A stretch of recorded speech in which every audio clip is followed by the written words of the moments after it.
Dear students, we can find the magnification of simple microscope in two ways, and this means we have two different situations of image formation, and based on that we find the magnification in two different ways. Well, we have already discussed the one method when the image is formed at least distance of distinct vision, and in that case we found the magnification, which we also call linear magnification. But in true sense, it is always the ratio of two angles subtended at our eye by the image when it is at least distance of distinct vision, and by the object when it is at least distance of distinct vision. And for that we have found that magnification was equal to 1 minus d by f. And if you recall that situation, there I could not complete it, I am very sorry for that.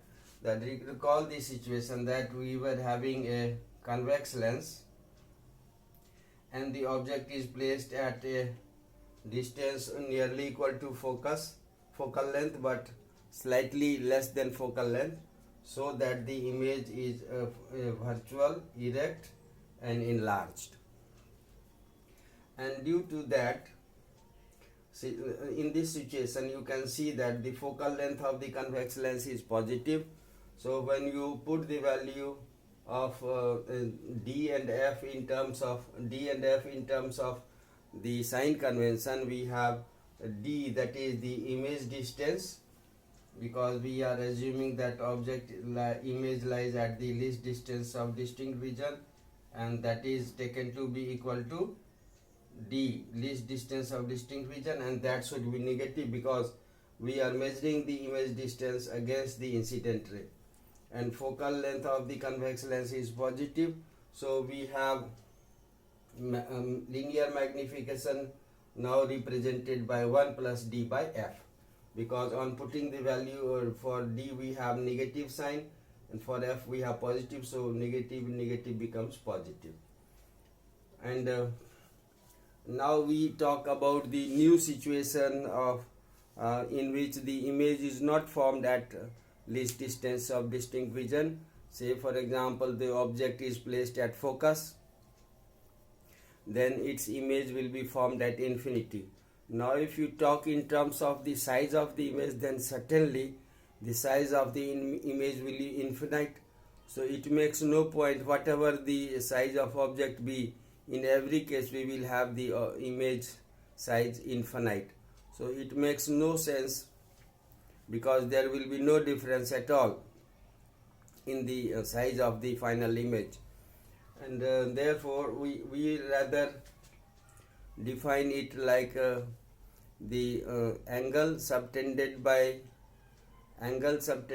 the image on our eye when the image is formed at infinity, to the angle subtended by object at our eyes when it lies at least distance of distinct vision.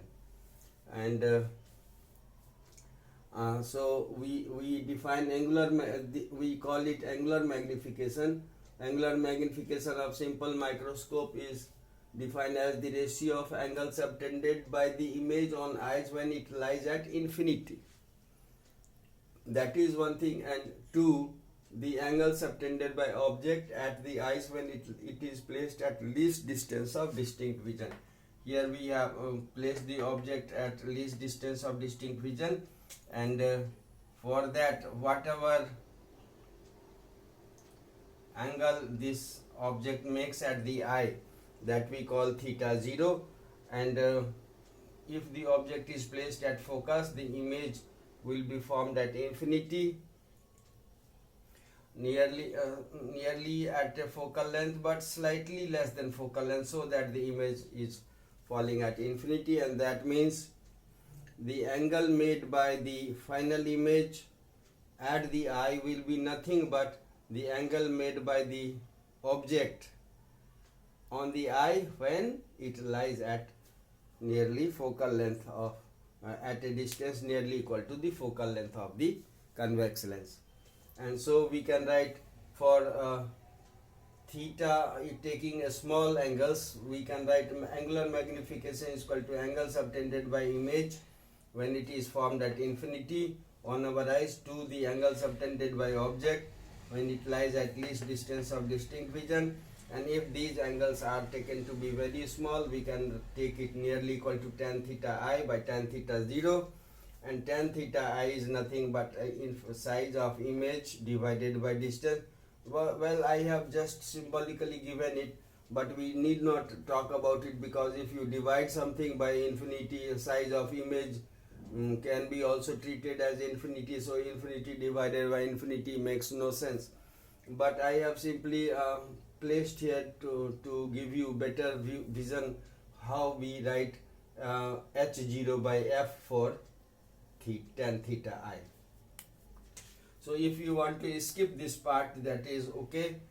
We simply write tan theta. For tan theta we have h0 by f divided by h0 by d, and so h0 is cancelled. H is the height of the object, so they cancel and becomes d by f. So angular magnification of the simple microscope is we have now found to be equal to d by f.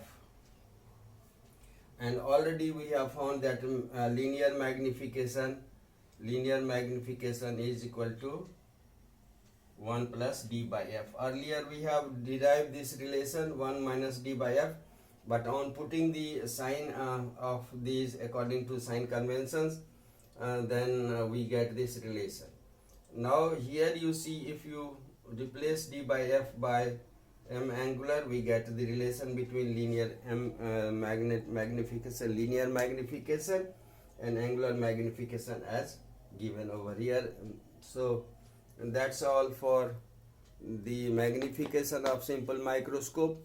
We have discussed the two cases: one when the image lies at the least distance of distinct vision, and for that we got the relation, and we also call it linear magnification, and another we got the angular magnification, that is the case when the object lies at image lies at infinity and object is held at least distance of distinct vision, and then the ratio of the angle subtended by the image and object on the eye is given as the angular magnification of the device simple microscope.